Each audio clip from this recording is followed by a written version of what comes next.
Thank you, Omar. It's money turning me on. Hey, it's money turning me on. Turn me on. I'm thinking out loud, but these hunters got a nigga gone. Throughout the music videos for his newest studio album, Dawn FM, The Weeknd immerses us in a new world. I'll be tying these videos together and giving you the full storyline of his new cinematic universe with the help of Chesko and Matt from the OurThoughts podcast. 7, 6, 5, 4, 3, 2, 1. Hey, It was really cool because it kind of tied into the previous era with the After Hours era, Until I Bleed Out music video where, which ends with him wandering around the desert and he kind of sees like a little bit of a flame kind of thing. And then we open in Take My Breath and it's like a whole ass sun and he's like walking, like strutting confidently, like triumphantly. Like it feels like a whole new era, but still kind of tying into, what we've seen before. In the animated video for Snow Child, he's walking back away from Vegas towards a landscape in the distance that looks like home, that looks like an escape from all this madness that surrounds him.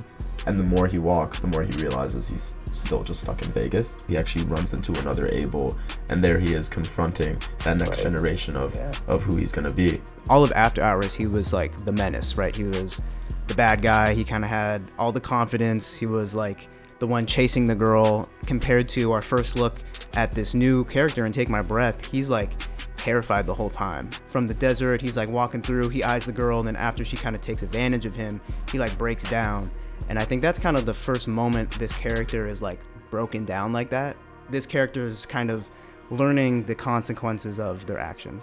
After Hours took place in this, in the mortal world. So he's kind of built up this confidence in this world, whereas now he's in purgatory. He's in Dawn FM, the world of Dawn FM. So if this album is him reliving that night over and over until he learns his lesson or until he achieves forgiveness, After Hours was him experiencing that night for the first time, really reveling in the power and the strength that gave him, like a celebrity on the scene for the first time, experiencing all these vices and the benefits of fame for the first time. As every night goes on, he realizes that it's less and less in his control. He realizes that he's actually the one being exploited. He's the victim, and his breath is the one being taken away.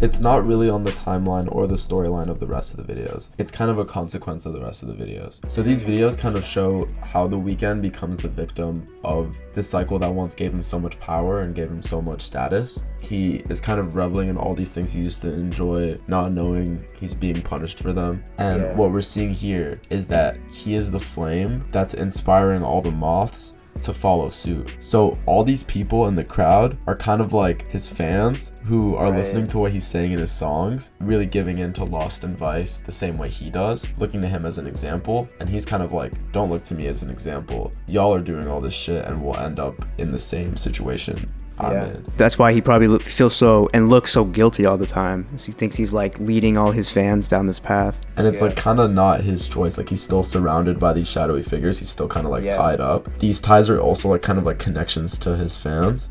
And they're all like around him also repenting, also like kind of lamenting everything that they did. Only one light left. There's like all these other ones. And then there's only one left that could represent him. Yeah, so everyone kind of had their individual light, and then they follow his light, and then they lose their own light.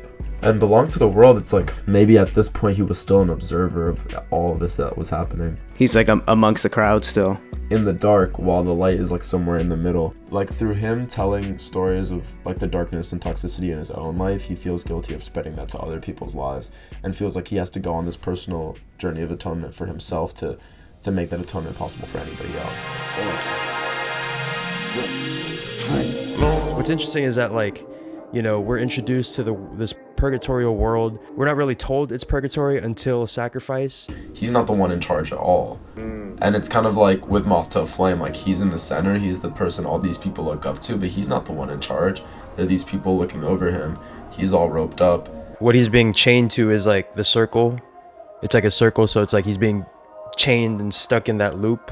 And he's like, you can't tie me down, but he kind of is being tied down in the video. Is. That end part is like his soul just being taken away. He's like, he's not the same person he was. He gave up a lot and he kind of became a shell of himself, you know, giving that up and then being right back where he started. And that takes us like to that next video where he's right back in a party again. All I see is broke ass, hating ass, flogging ass, at they mama crib ass, like they daddy bitch ass, but what the hell your kids? He goes through this entire refresh, doesn't learn anything, but at this point maybe kind of has a sense that things are out of his control, and at this point kind of maybe spiritually splits in two directions. That's where we get introduced to this new character for the first time in Gasoline. I think maybe this highway is representative of that transition from the real life to purgatory, or that like afterlife state, represented like by the crash and him dying. This is like the older Abel from the real world after dying, on his way to go like warn this younger version of himself, or try to get him out of this cycle or this loop.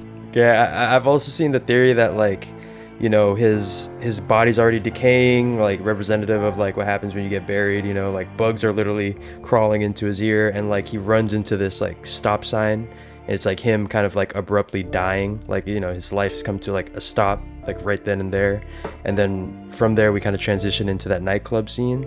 But towards the end of Sacrifice, you know, he turns into that, you know, that old version of himself. You know, we see that shot of the hands coming out of the gauntlets, and especially that shot where it's like the people looking up with like the 3D glasses and the people looking down through the puddle, I think is like super telling, because that and then especially when we see her reflection, it kind of makes the whole idea of the every angel is terrifying make sense.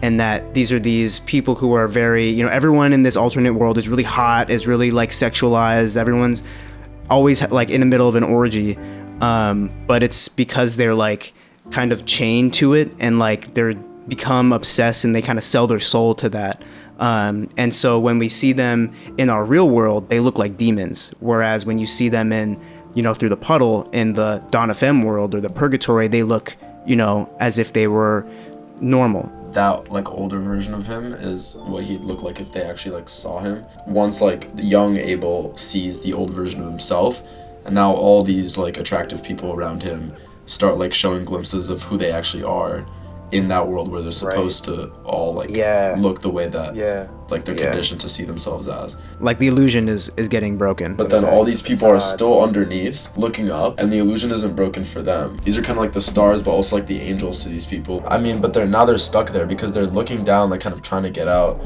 The presence of all these flowers is a symbol of the fact that this night is happening over and over. It's like every single time this like occurs, like a new flower comes up. That image of the flower like blooming at the beginning of Heartless, you know, it's kind of like, and then as he licks the frog and kind of goes under that trance, it's like it kind of goes dark. So I guess it's kind of him hardening his soul and kind of becoming that villain that we see throughout the rest of the After Hours era. It's kind of fully like rotten and decayed now. Yeah, and I just noticed that it slips through a crack, and it's almost as if the old Abel that's coming back to warn him, like the real version of himself, is also slipping through the crack through the puddle to like make it here and warn him. This image of like the people having sex like on the wall where all the flowers are is sort of like that lifestyle is like overtaking like the little soul there is left anyway, and then it ends up withering at the end anyway. When it dies in this music video, it could resemble the loop breaking finally. You know, now that he killed that past version of himself, it's like, his youthful version killed his old version. Maybe that broke the chain or something. If this is actually representative of multiple nights where this is happening, and like the first time he's terrified and like doesn't know what to do and is in shock that he sees this, and then the illusion starts to break. The next time he's a little bit more confident, he fights him with a little bit more with a little bit more conviction, like he's not afraid to like really give him a blow, like he knows it won't have an impact on him.